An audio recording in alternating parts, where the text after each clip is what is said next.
vastuoluliselt suhtusid inimesed baasidesse. Üldiselt oli selline arvamine, et Eesti ei suuda suurele Venele vastu panna. Et tuleb sellega leppida. Ja see ei tundunud esialgu nii traagiline need baasid, vähemalt selles ringkonnas, kus mina liikusin. Ja see riigipööre, see tuli täielikult ootamata 40. aastal. Lihtsalt ühel hommikul märkasime, et see maksude peavalitsus oli Toomkiriku kõrval, seal kirikuplatsil. Toomkooli tänav oli vist see. Ja terve see plats oli karjuvaid inimesi ja punaseid lippe täis. See oli täiesti võõrastav pilt, lauldi Internatsionaali ja käratseti.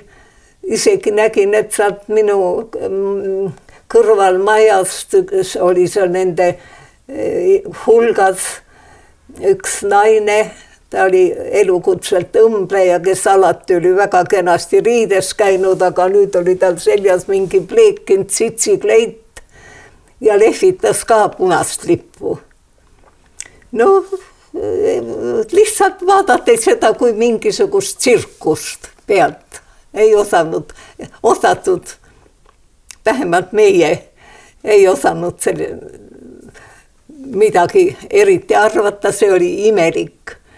Ja kui see Toompealt alla liikus, see rongkäik, siis palusime luba ja meie noored liikusime selle sabas üle Narva maantee kuni Kadrioruni välja ja me nägime, kuidas kogu see mass valgus sinna Kadrioru lossi ette ja nõuti siis, karjuti presidenti, president tuli rõdule, püüdis nendest karjujatest üle rääkida, aga minuni, mida ta rääkis, me ei olnud nii lähedal.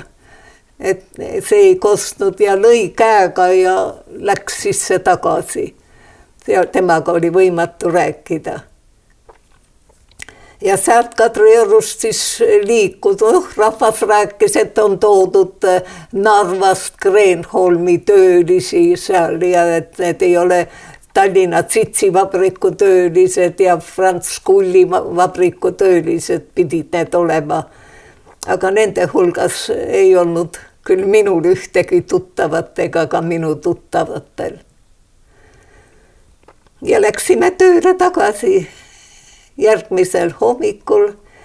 Muidugi räägiti juba, kuidas nad olid vangid vabastanud Patarei vanglast ja kuidas oli siis tungitud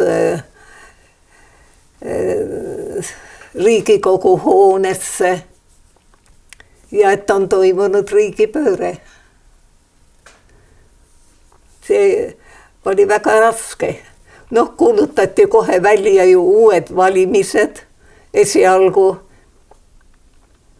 See on ju kõik ajalust teada, et esialgu olid need mitmeparteilised, kõik Eesti parteid võisid kandidaate üles seada.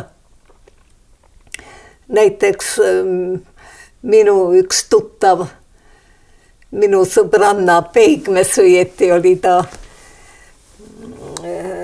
Postimehe, ta oli äsja ülikooli lõpetanud Postimehe ajakirjanik Heino Õunapuu, kes tegi propagandat Jaan Tõnissoni kasuks. Ma ei tea, ma ei mäletagi, mis parteisse see Tõnisson kuulus.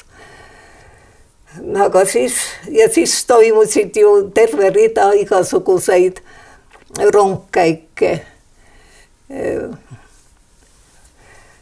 Mäletan näiteks, see oli enne valimisi, oli Vabaduse väljakule kogunesid spordiselts Kalevi esindajad, siis Estonia seltsi esindajad,